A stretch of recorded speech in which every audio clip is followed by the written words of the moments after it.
Dropping off or picking up? Dropping off. Hey Ghost Heads, it's Heidi from Channeling Spirits. In our previous videos, we tracked the path of the Stay Puft Marshmallow Man, found the Sedgwick Hotel, and followed the River of Slime. But there are a few more locations from Ghostbusters that we wanted to pinpoint.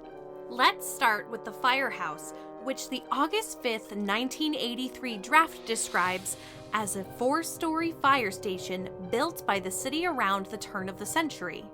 It lists the fire hall as Engine Company 93, which is actually in Upper Manhattan at Hudson Heights. Ghostbusters: The Supernatural Spectacular describes the location being in an alley near Mott and Pell, which is southern Manhattan, but closer to Chinatown than Tribeca. The exterior was the Hook and Ladder 8 in New York, while the interiors were filmed in a now decommissioned Firehouse in Los Angeles. Interestingly enough, both were built in 1912. Louis Tully, possessed by the demigod Vinz Clortho. Vinz Clortho, Keymaster of Gozer. That is a stupid name, isn't it, you maggot? According to this, his name's Louis Tully. Is given to the Ghostbusters for examination. When the containment unit is shut down, he begins wandering to find the gatekeeper. Yes, my gatekeeper. Since Vinz Clortho is a terror dog with a terrible sense of direction, he initially wanders south in front of the subway entrance at Murray and Broadway. The subway ghost bursts forth to frighten locals. Further south was the original site of the USSA office in New York at 32 Old Slip. In the August 5th, 1983 draft, the boys in gray trapped a ghost haunting the Bullion Vault. The scene was likely cut because the US Mint put the property up for auction in '83. As Vinz began to move north from the subway ghost, he would have passed where the reporter was on the corner of Broadway and Chambers. Farther north is the U.S. courthouse, where the Scoleri brothers emerged and were trapped in Ghostbusters 2. Just off of Broadway was the Mud Club, which was featured in the September 30th, 1983 draft. Ray emerged from the New Wave Club, and a headline read, "Ghostbusters Pinch Punk Poltergeist." This may have been removed because later that year, the nightclub had closed. A little farther east, a series of shots were filmed. At 77 Mott Street, a gracious patron offers a Peking duck to Peter and Ray. Given this is in the heart of Chinatown, this is possibly a thank you for removing the Chinatown spook, mentioned in the New York Post. Not too far, the boys were jogging together, and a few blocks away, Egon claims, I got it! possibly referring to capturing the Chinatown spook. Off of the Hudson River is Pier 34. It's some dock supervisor down at Pier 34. What's the problem? He says the Titanic just arrived. Which does exist, but the actual destination of the Titanic was Pier 59. Further up Broadway, we have Peter's apartment in Ghostbusters 2, where Nanny Poha abducted Oscar. Ray's occult books would not have been too far from Peter, and it was just off of St. Mark's Place. There is a real-world occult store named Enchantments in this area, which we highly recommend. Just down the street is the St. Mark's Playhouse, which in the August 5th, 1983 draft had rowdy theater patrons witness a procession of phantasms. The idea of a haunted theater would eventually make its way in Ghostbusters 2 with the Cinema Spectre in Times Square. Vinz Clortho would visit the iconic crossroads right in front of the George M. Cohan statue. This is in the middle of the North Midtown precinct.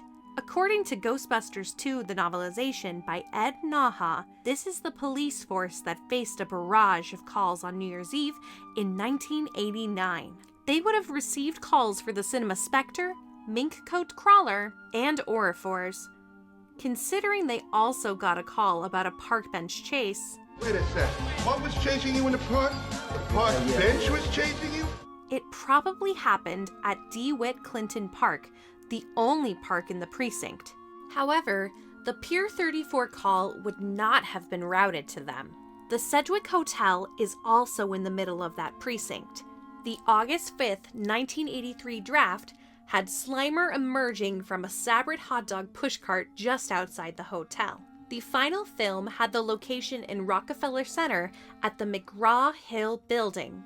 This first montage has the Ecto-1 pulling up to a nearby Saks on 5th and the boys running successfully from the Prometheus statue, possibly regarding the same bust. Ghostbusters: The Supernatural Spectacular by Richard Mueller described a Class 4 streaking up the Avenue of the Americas, bursting streetlights when it spotted the marquee of the Radio City Music Hall. In a deleted scene, Ecto-1 is parked at 696 Madison Avenue, and an officer attempts to issue a parking ticket. Seemingly possessed, the Ectomobile disintegrates the ticket. Not far away, Ray says, at 16th East 63rd Street. This may have been the initial capture of the zombie cab driver, but after the shutdown of the containment unit, he re-emerged on Madison Ave between 61st and 62nd Street. The passenger asks the driver to go, Columbia Building, 57th Street. I'm in a hurry, so let's not dawdle. This is likely the CBS Broadcast Center at 524 West 57th, the recording studios for Columbia Records. Just north of that is the Church of St. Paul the Apostle, where they collected slime not only on the stairs, but at a nearby payphone as well. Another question is, where is the Rose? This time at the fashionable dance club, The Rose. There are a few possible locations. There is the Rose Club, a posh club at the Plaza, which doesn't seem to have the capacity to be a dance club. There is the Roseland Ballroom, which was a massive music venue, or the Rose Bar at the Gramercy Park Hotel. Vinz Clortho eventually makes his way to 55 Central Park West, Spook Central. Just north of that, there are a few more locations worth noting. In the August 5th, 1983 draft, the Ghostbusters triumphantly emerge from the New York Health and Racket. With their establishment in 1973, the first location was 1433 York Ave, close by where Oscar's carriage stopped on First Ave. Farther up north is Gracie Mansion, where the boys in gray have been called to, and the mayor met Fiorello LaGuardia. I spent an hour last night in my bedroom talking to Fiorello LaGuardia, and he's been dead for 40 years. The final location we want to pinpoint is where Fort Det-Meering is.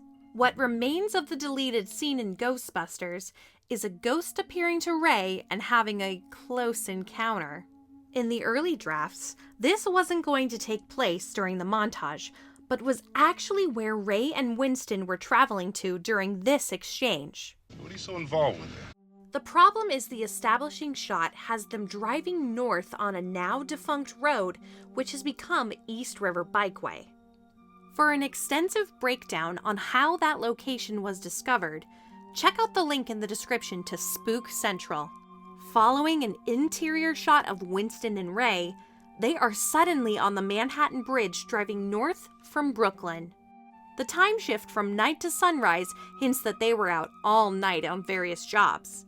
Considering the encounter with the Fort Det-Meering Phantom seemed to haunt more than just Ray's dreams, it is unlikely that they are going back.